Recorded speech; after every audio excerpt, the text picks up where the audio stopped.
नव्याने अपलोड होणाऱ्या प्रत्येक व्हिडिओचे नोटिफिकेशन आपल्या मोबाईलवर मिळवण्यासाठी आपल्या चॅनलला सबस्क्राइब करायला आणि त्यानंतर येणाऱ्या बेल आयकॉनला क्लिक करायला विसरू नका, जेणेकरून आपले सर्व व्हिडिओचे नोटिफिकेशन तुम्हाला तुमच्या मोबाईलवर मिळत राहतील।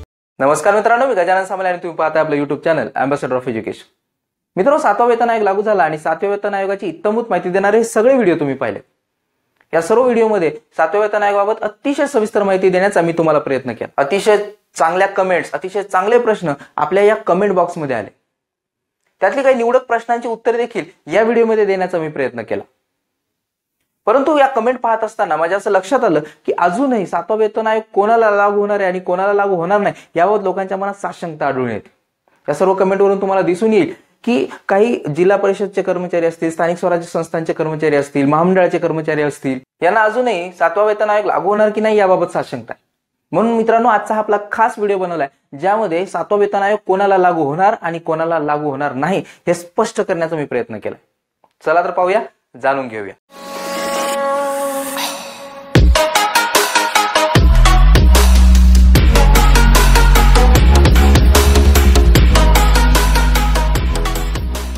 चला तर पाहूया या ग्राफिक्सच्या माध्यमातून।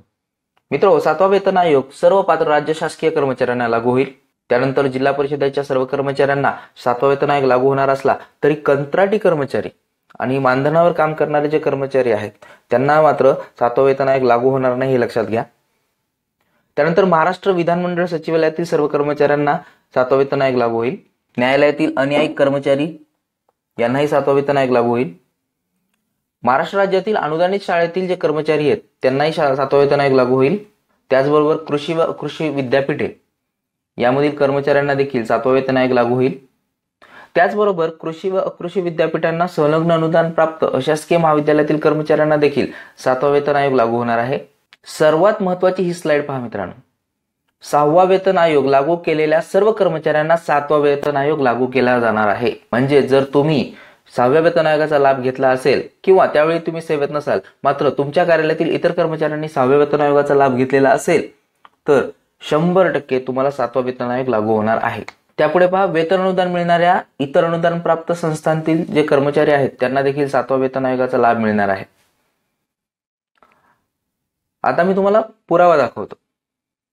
पुराव्यासाठी 1 जानेवारी 2019 रोजी आलेला हा शासन निर्णय पहा। राज्य वेतन सुधारणा समिती 2017च्या अहवालखंड 1 मधील वेतन श्रेणीबाबतच्या व अनुषंगिक शिफारशी स्वीकृत करण्याबाबत हा शासन निर्णय शासनाने दिनांक 1 जानेवारी 2019 रोजी प्रसिद्ध केला। या शासन निर्णयाच्या जोडपत्रामध्ये अनुक्रमांक 11 ला 3ऱ्या कॉलममध्ये बक्षीस समितीने केलेल्या शिफारशींची व्याप्ती दिलेली आहे, ज्यामध्ये 7वा वेतन आयोग कोणाकोणाला लागू करावा याबाबत बक्षीस समितीने केलेली शिफारस दिसून येते। आणि शेवटच्या कॉलममध्ये शासनाने स्वीकारलेल्या शिफारसी दिलेल्या आहेत। या ठिकाणी असं स्पष्ट नमूद करण्यात आलंय की शिफारस स्वीकृत। या शिफारशी शासनाने 6व्या वेतन आयोग लागू केलेल्या व वेतन अनुदान मिळणाऱ्या इतर अनुदान प्राप्त संस्थातील कर्मचाऱ्यांना लागू करण्यात याव्यात। तर मित्रो, 7व्या वेतन आयोगाचा लाभ कोणाकोणाला मिळणार याबाबत तिळमात्र शंका कोणालाही राहिली नसेल अशी आशा बाळगतो आणि आज इथेच थांबतो। पुन्हा भेटूया एका नवीन शासन निर्णयासह एका नवीन व्हिडिओमध्ये। तोपर्यंत जय महाराष्ट्र। आपला आजचा व्हिडिओ तुम्हाला आवडला असेल तर आपल्या व्हिडिओला लाईक करायला आणि आपल्या मित्रांसोबत शेअर करायला विसरू नका। नव्याने येणाऱ्या प्रत्येक शासन निर्णयाच्या व्हिडिओचे नोटिफिकेशन्स तुमच्या मोबाईलवर मिळवण्यासाठी आपल्या चॅनलला सबस्क्राइब करून त्यानंतर येणाऱ्या बेल आयकॉनला अवश्य क्लिक करा, जेणेकरून येणाऱ्या प्रत्येक नवीन व्हिडिओचे नोटिफिकेशन्स तुम्हाला मिळत राहतील आणि आपलं जे कनेक्शन आहे ते अबाधित राहील। आजसाठी एवढंच मित्रांनो, थँक्यू व्हेरी मच। जय हिंद, जय महाराष्ट्र।